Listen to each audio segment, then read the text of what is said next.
You hear that? You hear a phone ringing? Yeah, hang on, sorry. I gotta get this. Hello? Mm-hmm. Yep. Okay. That was Michael. He says, enough of the nonsense. Moving on.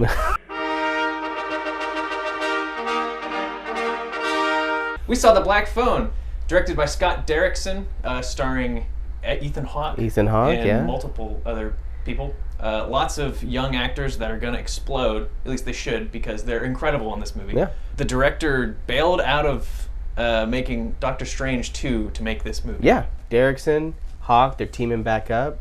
They did Sinister. That's right. Gosh, almost Like 10 a years ago. decade ago, almost. Ridiculous. Then Derrickson was like, I'm gonna do Doctor Strange. Now I'm not gonna do Doctor Strange 2. Go back to horror. Yeah, go back.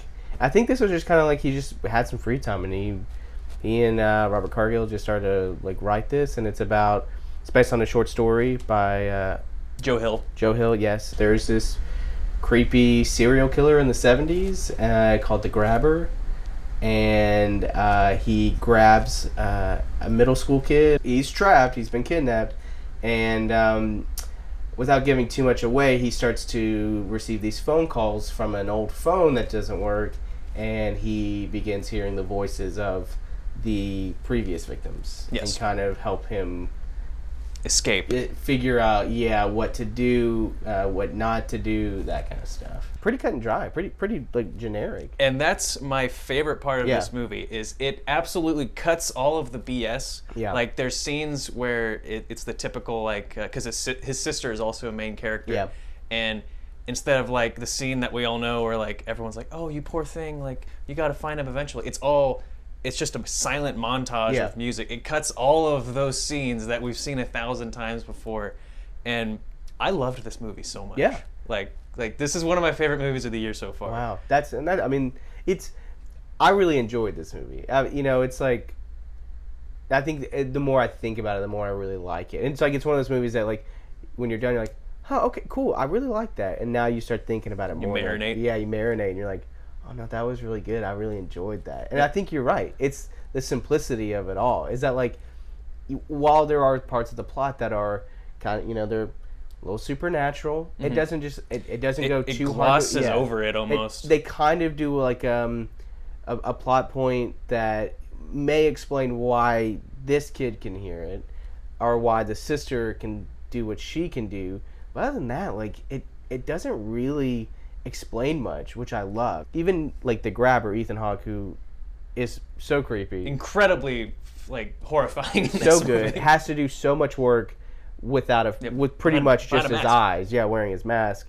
And like, there's like elements of like his character that you're like, huh, is that this or is it this?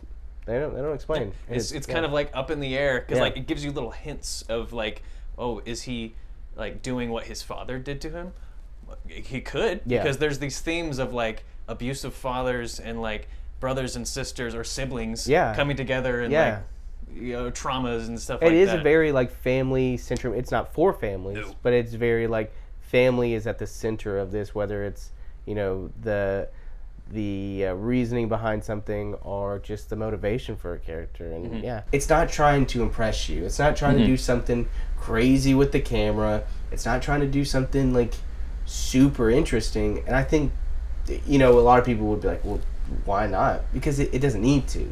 It's a movie that solely relies on the premise, the acting, and then just like the tension. The tension, because it's a kid who's like in the basement of a creepy person. Yeah. Like, that's horrifying. Yeah. What could have been daunting is like half this movie is just the actor talking on a phone. Yeah. Or just thinking to himself. Yeah. And not only the performance but also the direction of, like, most of those scenes are one take. Yeah. Like, just like the camera just like kind of slowly, as like he's talking on the phone to these supernatural voices.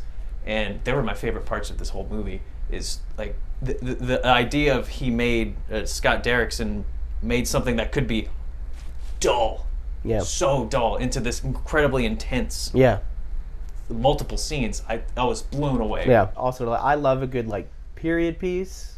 It's very 70s. It's like it takes place in the 70s. It's So you're gonna have 70s music. There's a Pink Floyd needle drop that is great. just like It was so good. so good, and you're just like you just look at this movie and you're like, this was clearly like a labor of love for him. It wasn't like he felt like he was a little constrained probably with Doctor Strange, and so he was like, I want to go make a movie with my friends, Which is what he did. and it just was super. You know, I don't know. I love the look. I love the feel. It's like fun a little. It's like fun to watch. It was shockingly fun. Yeah. Like I was expecting it to be this like very dreary, because the premise is Awful.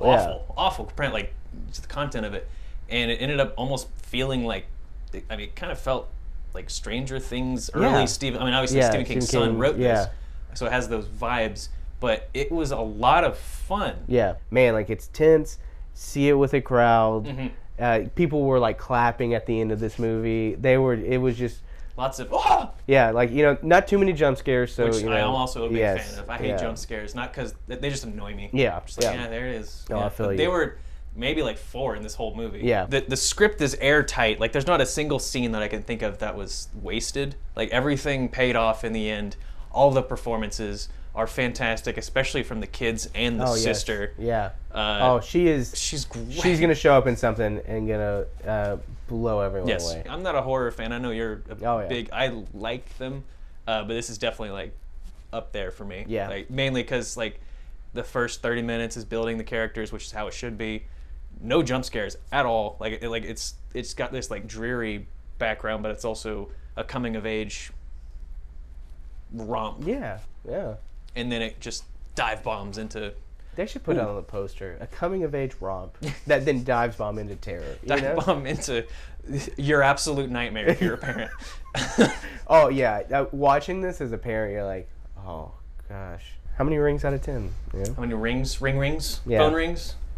I loved this movie very much. 9.5 rings.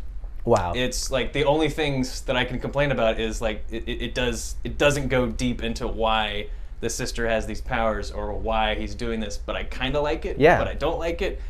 Either way, I loved this movie. Yeah. There's not a like the gripes are minor. The more I think about it, I'm gonna give it like an 8.5 rings out of 10. You know, rings. Phone rings. It's fun. It's enjoyable. For like a horror fan, you're gonna enjoy this. If you love like grimy like serial killer like docs, like you're gonna love this. Honestly, if I had to, like my biggest complaint, I hate that this came out in June. Yes, I feel it like does feel weird. It would have been so nice to like walk into this theater in October. Everyone's expecting to be you got a coat scared. on.